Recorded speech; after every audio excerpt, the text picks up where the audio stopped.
Second point is sexual promiscuity. So we have a situation here in Canada now where we have horrible things happening to kids. It's no surprise that President Trump has asked us or told us that we're going to have tariffs.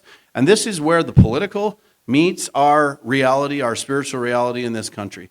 President Trump has told the Canadian people before the general election, that we were going to be tariffed economically unless we sort out human trafficking and fentanyl production. Okay? Now, a lot of Canadians at that point would have said there's really non-human trafficking, and how big is fentanyl production? Well, now we know it's industrial scale fentanyl production. It's not a couple guys sneaking 10 kilos across the Manitoba border.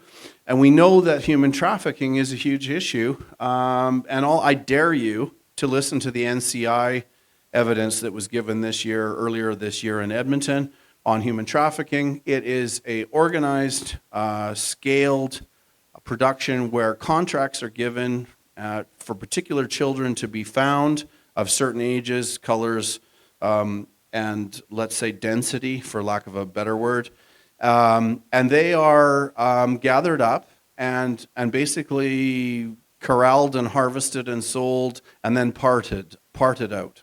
That's what's going on in our country. So, we can talk about sexual promiscuity. In the middle of that, it certainly is the case.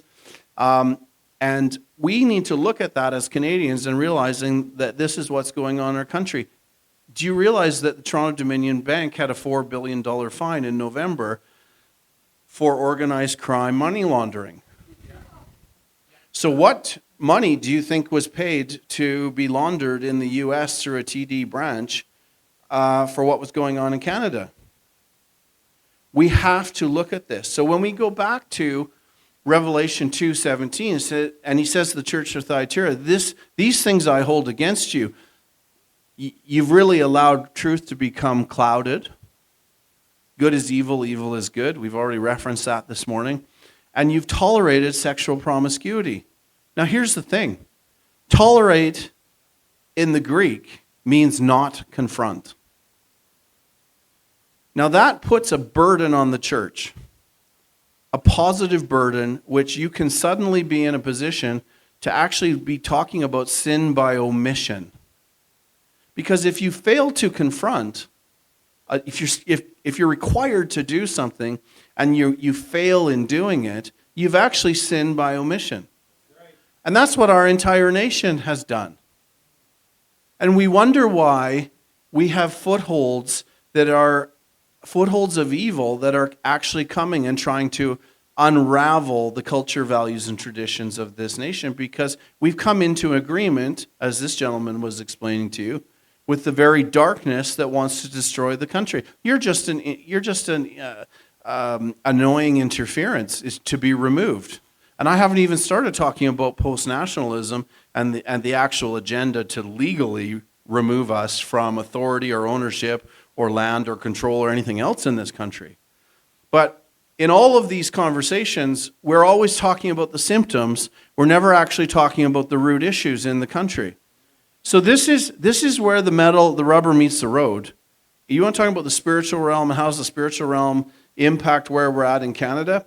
Recognize that for the last 80 years, and I'll make this a little bit political here, the last 80 years of the finest social conservative Christian right thought in Western Canada, we are now guilty of failing to confront everything that God believes that we've done that has us in contempt with his values and his standards. And we wonder why we have the problems. And now this is coming at your wealth. It's coming at your grandchildren's future, and you're about to be stripped away from your land and your trips to Costco or your golf or your hot rod collection in your garage or whatever it is that you prize. Because that is what is happening because we've actually failed to engage and challenge these kinds of issues.